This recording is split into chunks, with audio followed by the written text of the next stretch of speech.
In our studio audience for reaction tonight. Hi, welcome everybody. Good to see you.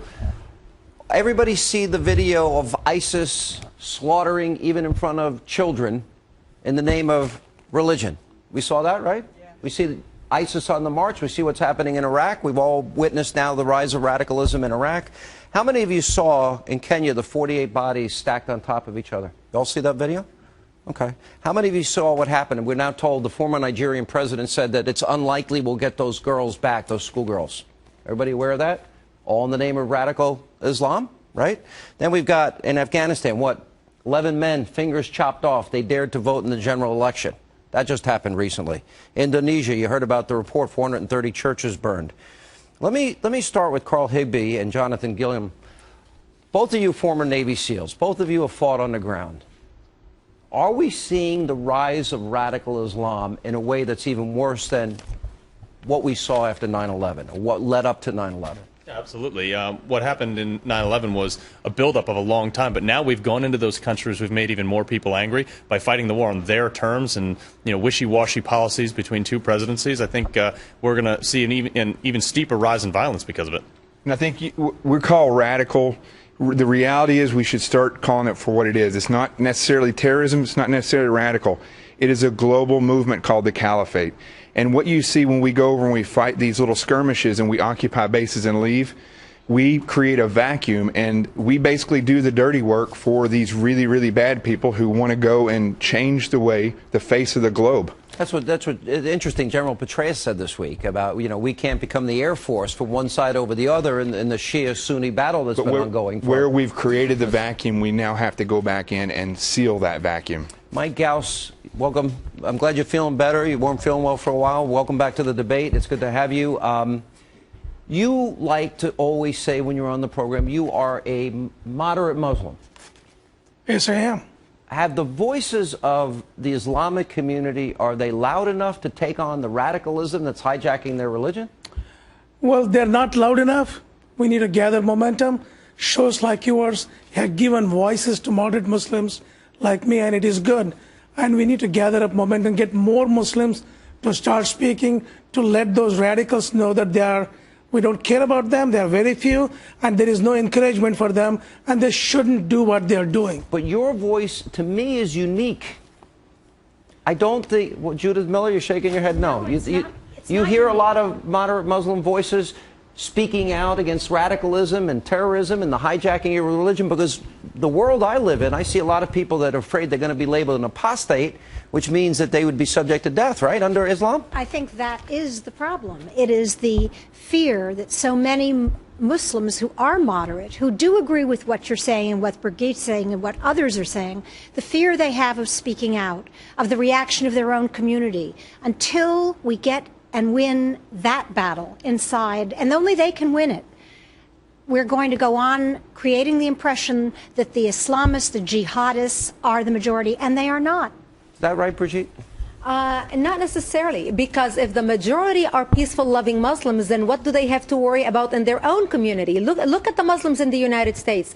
If there was ever a group of people who are protected under our Constitution to speak freely and be protected, and supposedly the majority of them are moderate, how come they are not bonding together? And if any radical hurt any of them when they speak up in defense of the United States, the radicals should be squashed. So you're saying Mike is an anomaly? Mike Ghouse, you've debated him many times on my show. Is he an anomaly? Mike, no. There are people like Mike, but where are the funders of people like Mike? Where is the funding? You're going to tell me there's not one mega millionaire from Saudi Arabia or the Islamic world that can give Mike $5 million and say, you know what, I believe in your moderate message. I want to help you build a grassroots organization. Where does CARE get its funding? Exactly. CARE gets its funding from the Middle East. Mm-hmm. Well, CARE is not getting, I think they used to get the funding from Middle East, but they're not. But the moderate Muslims are gaining momentum. There are more and more people. I'm in the community, Muslim community. There is a lot of support for what I am doing. Does the Muslim community support me? Because I've been very outspoken against radicalism and Sharia and the treatment of women under Sharia. When you talk to people, they love this show. Absolutely. Those Muslims, there are many I have talked, and I told them very clearly what you said earlier. that should distinguish between radical Muslims and Muslims and Islams. But I'm afraid that the more moderate Muslims are afraid to speak out, and I think the numbers that have been radicalized are far greater numbers than we see, which is why we're watching we're doing this special, because this to me, you know, when you see people laid out as we saw this week and slaughtered, cold blood murder, or the people, you know, that we saw, the 48 people in Kenya that were slaughtered in cold blood because they didn't give the right answer. That to me is the equivalent of a modern day Nazi. Pam Geller. Well, I think that Mr. Ghouse lives in his own private Islam. He doesn't have a theological leg to stand on. We saw not just in Kenya, but we saw in the Westgate Mall and we saw in Iraq that the jihadists were separating who they would slaughter and who they wouldn't. They were separating the Muslims from the non-Muslims.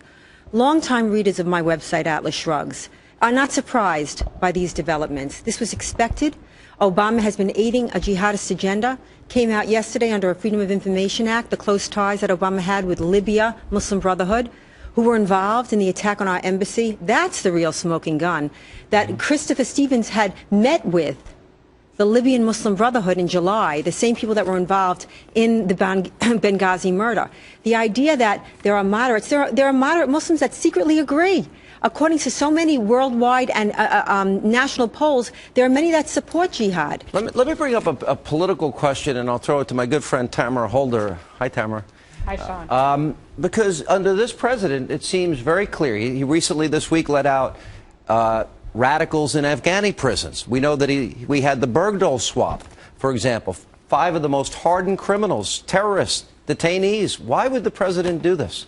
Why would the president sit back, pull out of Iraq, and city after city where so many Americans shed their blood to help save Iraq and turn Iraq around into an ally of the United States? One by one, those cities are falling. Right. The reason why the president did that was because we had an American soldier who was held captive, and he made an exchange, which of course you would never agree with, because nothing the president does you would agree with. But you, ma'am, I think are the most dangerous person in society. Which ma'am? With the Heritage Foundation. No, she's not. Brigitte, she's with Act for America. Act. I'm sorry. With Act. I think that you are the most dangerous person because to say things like moderate Muslims supposedly are not terrorists, supposedly are not dangerous. The majority of Muslims in this country and in this world are safe, loving people who want peace and who want to protect. Those Nigerian girls were Muslim, by the way, as well. It wasn't just Boko Haram. It was those Nigerian girls. But we're not hearing from the moderates. Regular Americans, lay people, think that they have a negative opinion of the Muslim people because we are only hearing about the murders. We're only hearing about the terrorists. We don't hear from the moderates because they're afraid to speak out. So to jump on,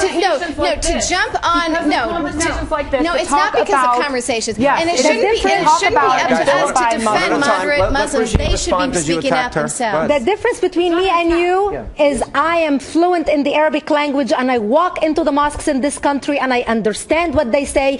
I walk into Arabic grocery stores in this country, in New Jersey, in New York. 2 weeks, ma'am. I spent a lot of time in a Muslim country, so don't tell me that I don't understand. My mother tongue is Arabic. I know what they're saying. I know how the society operates. So are you saying that the majority of Muslims are terrorists? I'm not saying that the majority of Muslims.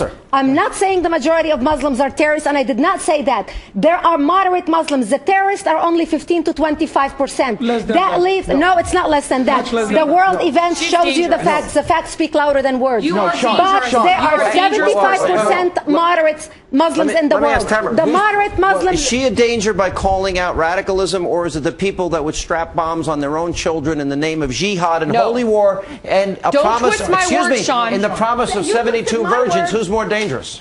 Radical Islamists are very dangerous. They are just as dangerous as a person who spews hate and tries to change a message, a Muslim message, that the majority of moderate Muslims are somehow all right, let me go terrorists. here. You know what's so dangerous about this? You're a very dangerous person because these are heroes.